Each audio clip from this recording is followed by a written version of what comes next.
Hi guys! Magandang gabi! Guys, nagkaroon na ba kayo ng mga violation tapos hindi nyo nakikita? Wala na doon sa support inbox. Guys, tapos not recommendable na ang inyong mga profile. Huwag mag-alala guys kasi kung hindi nyo man nakikita yun, kahit hinahanap nyo na, hindi nyo makikita ang violation.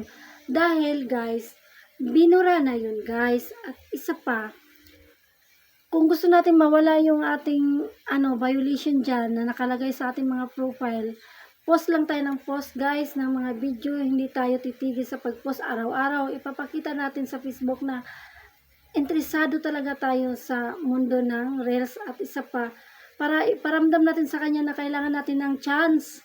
Kailangan pa natin ng another chance para mabalik sa recommendable ang ating profile. Kasi guys, ganyan ang ginagawa ko noon guys, nung not recommendable ang aking profile.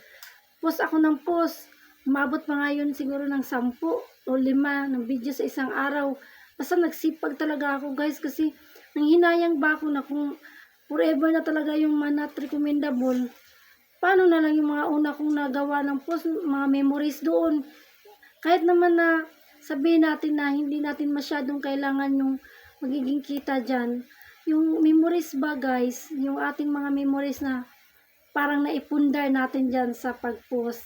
O diba guys, makikita natin yan, lalo na pag ako ay may edad na, makikita natin yan guys na, uy dati ganyan pala. Diba guys? Mga memories, kasi sayang naman guys no, kung wala na tayo talagang chance. O diba guys? Kaya kailangan post lang tayo ng post para makita ni Facebook na kusunada talaga tayo.